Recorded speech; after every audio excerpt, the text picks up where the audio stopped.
Okay mga boss, dito ko po sasagutin sa video na to lahat ng iyong katanungan tungkol sa overhead sump.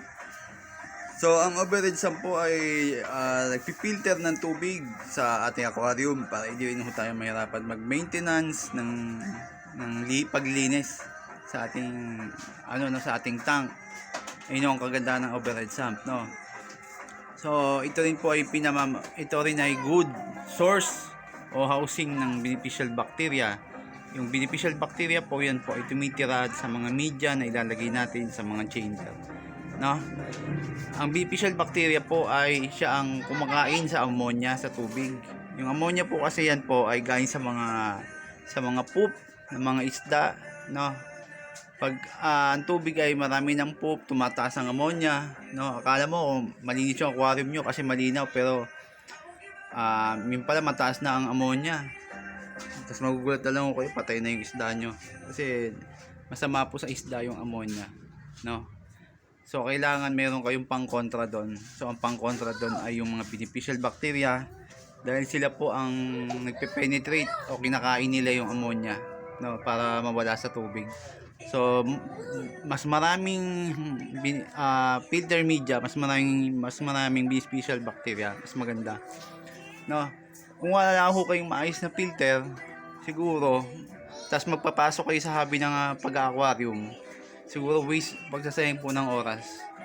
Kasi yung pagtitipid nyo po na hindi kayo magpo-provide ng magandang water filtration system sa aquarium nyo, yung isda nyo mamamatay at mamamatay po. So, ito po yung mga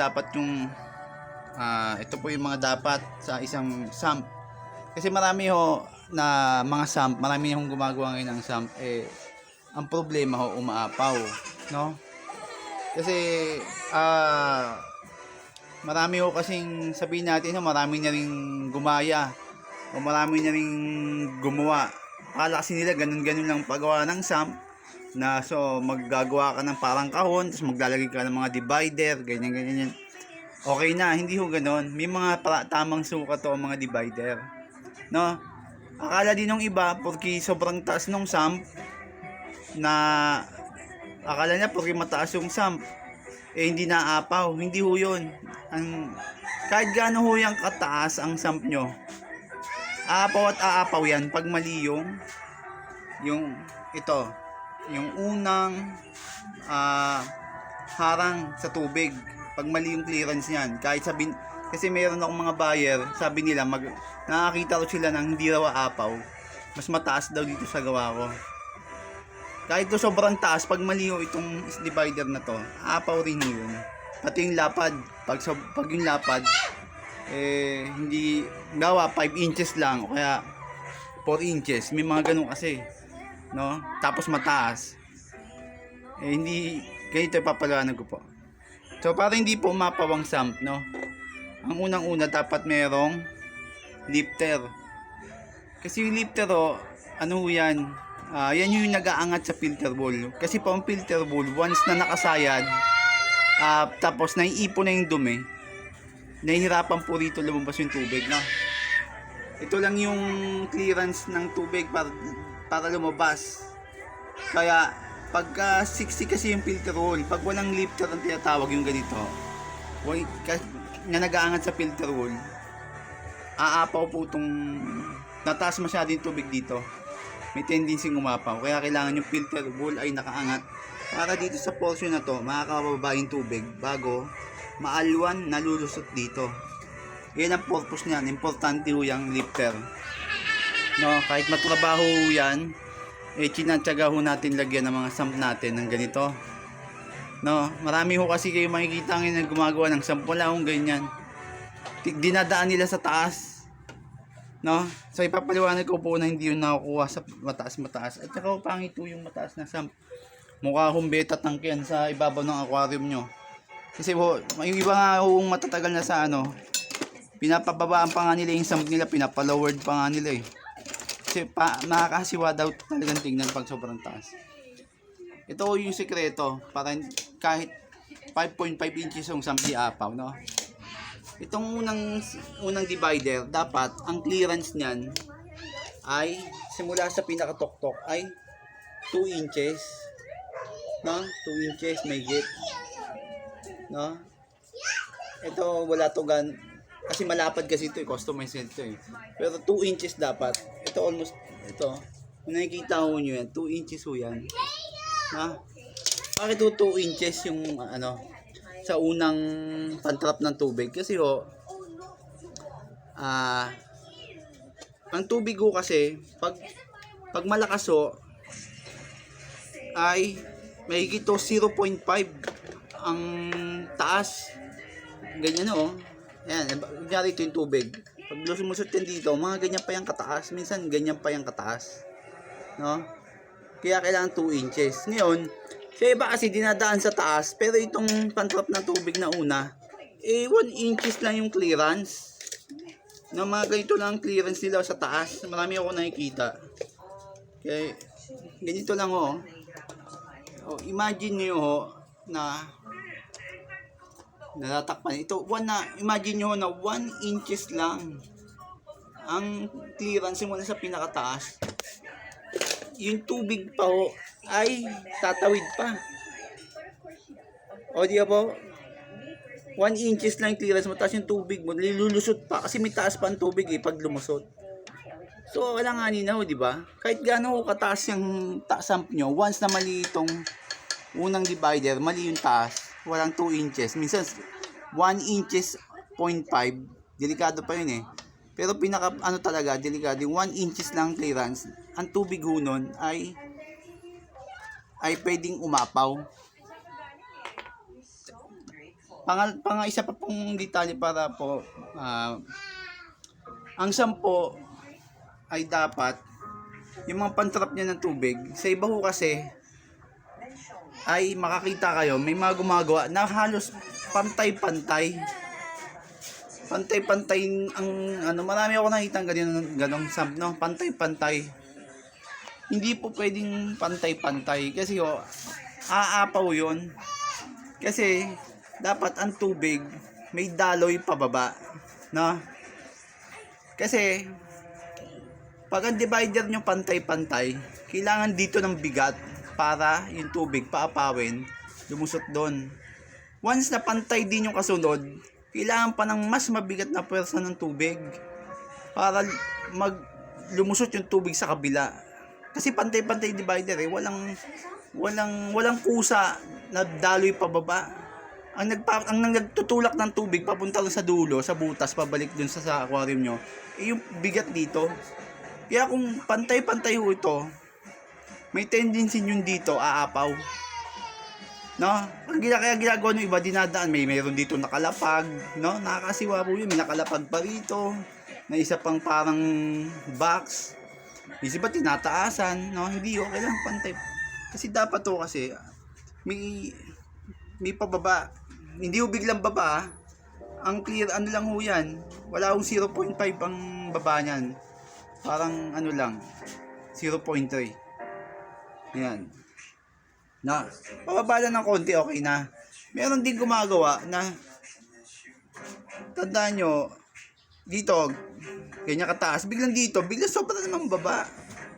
Pangit naman din yung sobrang baba. Kasi kasi bilalagay nyo ito ng media kailangan ma-occupy nyo yung space, mapakinabangan nyo. Na, pati rito, yan, pwede rin nyo lagyan dyan. No, hindi pwedeng sobra namang baba. Kasi, sayang yung space para sa media, no? Basta tamang baba lang, no? So yun. Tapos isa pa, yung butas dito para hindi kasi para yung tubig minsan may sa experience ko, pag ito maliit, aapaw kasi yung pwersa, yung pigil yung tubig sa labas. Ito ang dapat ng sukat kayo kalaki, 3/4 po, hindi po pwedeng 1/2. Ang 1/2 po aapaw. Pwede po yun sa 20 gallons na sump, pero pag mga 75 gallons, katulad nito, halos 4 feet na to, customized kasi ito 43 inches. Pero kung pag simula ng halos lahat po ng sump na ginagawa ko, 3/4 yung size ng butas para hindi umapaw. Kasi once na ito maliit yung butas nyo rito, aapaw. 3/4 po yan. No? Ano pa ba? Yun lang Kailangan hindi sobrang taas para hindi pangit tingnan, hindi mo mukhang beta tangken sa ibabaw ng aquarium nyo. 5.5 po ang taas nito. Tapos yung unang pantrap ng tubig, ang clearance mula sa taas 2 inches para may pwede yung tubig. Tapos yung mga pantrap ng tubig, yung 4, no? Sa iba kasi maliliit na sump, tanto lang, ito 4 to eh. Bali magiging 5 chamber. Dapat yung mga pantrap ng tubig ay pababa na onting paba lang para ma-occupy nyo, malagyan nyo ng media yung mga hindi sobrang baba, pangit na, lugi na kayo doon kasi lalagyan nyo ito ng media mas maraming media, mas maraming beneficial bacteria, no? Ano pa ba, pati dito yung clearance, no? 1 inches 1.5 na 1.5 ay 1.5 1.0.5 yan. Malaki ng kaunti sa 1 inches, ganun din dito 1 inches. Meron kasi sobrang liit na ng lulusutan ng tubig, aapaw din yon. Malwan yung dadaanan ng tubig 1 inches. Kasi ito sobra ng 1 inches yung ano dito, maluwag, no? Sa mga paglalagay po ng media, ang ilalagay nyo pong media ay mga rings, kahit anong design, basta rings. Bakit ito mga rings? Kasi ang mga rings magagaan ho yun, lahat yung lava rings, ceramic rings, porous ring, pwede o bakerol, bio balls, no? Magagaan po. Bakit po magagaan dapat ang ilagay natin? Kasi priority po sa sump, kailangan magaan. Ito katulad nito 1/8 po yung thickness nito. Yung iba gusto nila ng 1/4. Ang disadvantage po ng 1/4, sabi nila matibay nga, problema mabigat. Sobrang bigat to ng 1/4 na glass. Sobrang bigat to. Kasi imagine nyo, ilalapag nyo pa sa ibabaw. May tubig. Baka mabasag yung frame nyo sa ibabaw. Katagalan kasi yung frame na nakadikit sa ibabaw, basagin yun eh. So kailangan hindi ka pwede magpatong ng sobrang bigat doon. No, marami yung gumagawa kasi ngayon, ritaso ginagamit eh. No? Mga ritaso sa bintana, para hindi nila itapon, gagawin nilang sump. Kayo, kung matibay yung lalapagan nyo, maganda yun. Pero kung ilalapag nyo sa ibabaw ng aquarium, kailangan 1/8. Matibay naman no ang 1/8, huwag nyo lang hahatawin. Kaya malalaglag, basag talaga yan. Pero kung nasa ibabaw lang yan, hindi ko yan mababasag. No? Kailangan ang magandang salamin po talaga sa sump ay 1/8 para magaan. No? Bawas sa bigat. Bakit naman mga rings? Kasi ang mga rings magagaan ang mga rings. Wag ko kayo maglalagay ng mga lava rock. Kasi ang mga lava rock po, mabibigat. Literal na bato ho yun. No? Nakahawak na ako ng mga ganun, mabigat. Hindi siya advisable sa mga overhead sump na nakalapag sa ibabaw ng aquarium. Pangalawa, wag ko kayo maglalagay ng pebbles. Ang pebbles kasi, hindi yan pinamamahayan ng beneficial bacteria. Kasi solid yun, walang butas-butas yun. No?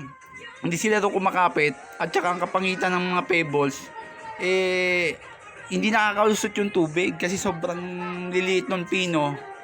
Marami akong kliyente, sabi nila umaapaw daw yung sump nila. Pag nakikita ko yung mga nilalagay nila pebbles, sabi ko pebbles, alisin mo yung pebbles, palitan mo ng mga rings. Okay na di na ako naapaw. Pero kasi yung mga pebbles talaga nagkukos ng overflow yun eh. Kaya hindi yun advisable sa sump. No? Anything na sobrang siksik, no? At saka meron din gumagawa ng lifter, tinatadtad nila ng lifter, no? May nagpauso ng ganon. Pangit po yung masyadong maraming lifter kasi pag mga rings naman nilagay mo, mga tamang media, nakakalusot na ang tubig. Sayang yung espasyo, kakainin ng lifter. Sa filter wall lang naman kailangan ng lifter, no? Kasi yung filter wall, once na nakasayad, maapaw talaga. Pero dito ko lang naman sa first chamber maglalagay ng filter wall eh. No? Tapos yung mga susunod, for media na yan. So hindi yan naapaw. Tapos meron pa yung tawag dito. Meron pa yung parang nakalimutan ko na. Kaya isipin ko muna. So yun yung mga siguro mga katanungan nyo sa sump, no? Na napaka-importante po yan sa pag-aalaga ng isda. Kasi parang yan yung life support ng isda, no? Kasi diyan nakasala yung tubig, yan ang pinaka-source ng kung bakit namamatay ang isda. Pag sablay yung tubig mo, mamatay yung isda mo. Kaya kailangan maglagay ka ng magandang filtration system, no? aabot ng ilang taon yung buhay ng isda mo pag maganda yung tubig mo, no, mga sir, no. So sabi, yung iba kasi pumapasok sa hobby, hindi sila nagpo-provide ng magandang filtration system. Akala nila okay na yung pump, yung box na tawag dito, yung box na plastic sa ibabaw, yung kulay black, akala nila enough na yun, no. Hindi ho, kaya tapos naglalagay, bumibili sila ng mga mamahaling isda, mga ilang buwan lang mamamatay. Mas sayang yung pera. Kaya kung kayo papasok sa hobby ng pag-aquarium, ako talaga nasa hobby din ako, kaya alam ko yung kahalagahan ng overhead sump. Marami akong alaga na umabot ng ilang taon. Nangawala na lang ho kasi na-ibenta ko talaga. Pero hindi ho sila sa point na nagkasakit na matay kasi maganda ho yung quality ng tubig ko sa tank. So yan lang po siguro muna ngayon, no. Yan lang yung naalala ko sa mga ano ng mga naalala ko laging tinatanong ng mga customer, no. Ginawa ko tong video na to para hindi na ako magpaliwanag pa isa-isa, masagot yung mga katanungan nyo, no. At magkaroon rin kayo ng kaalaman, no. Kasi hindi ho lahat ng sump tama ang gawa, no. Ako ho ay migit 4 na taon na ito lang ho ang ginagawa ko, no. Ayun lang ho. Salamat po.